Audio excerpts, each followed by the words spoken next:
So people often ask me how to deal with the anxiety around just the 2-week wait, or more importantly, once you get pregnant, if you're worried about having a miscarriage. Of course, there are some specific strategies you can use, 4-7-8 breathing or the anxiety beats that are free in my profile. But what's more important, the bigger picture, is the underlying issue, which I'm always really addicted to, really understanding that. And we have this anxiety around like not being able to control what's happening right now. And this is because the reality, what this is training for parenthood, for motherhood. From the time that you conceive your child and the time waiting to see if you've conceived your child, we have no idea how long that baby is going to be with us in this physical world. Whether it's 1 day, 1 week, 1 year, 5 years, 10 years, 50 years, 80 years, our whole life.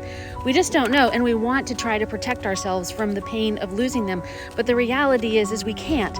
So we have to somehow use this time to start getting comfortable with uncertainty, comfortable with not knowing what's going to happen. Because even, you get to the first trimester, you're like, oh, hallelujah, like we made it for the first trimester, everything's going to be fine. And then you're like, okay, now you're in the middle trimester and nothing's happening. Now you're terrified that something's wrong because you feel nothing. Then you get to the third trimester and you're so big and you're ready to get this baby out, and you think that what's on the other side of that's going to be better. But then you have a newborn infant and you're worried, like, is my baby going to get SIDS? Is it going to die in its bed? Then your baby starts walking. And you're like, oh my gosh, is my baby going to fall and crack its head? And then your little kid goes to school and like, is there going to be a pedophile? And so on and so on. And so as you have this time when you're feeling so anxious, try to settle into like, this is just the beginning.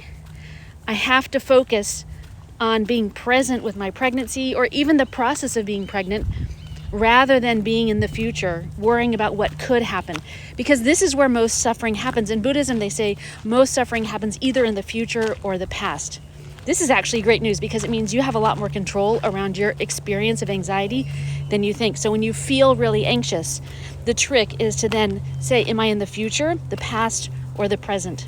If you're not in the present, because almost nothing bad is happening in the present, do something to ground yourself. Drink some water, rub your chest, take a few steps where you're really feeling the ground underneath you. What's happening right now? Actually, nothing's happening right now. And just rejoice in that moment of peace.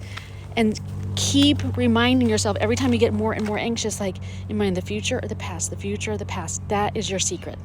If you have any great strategies to manage anxiety, leave them in the comments. I'm sure it's going to help somebody else.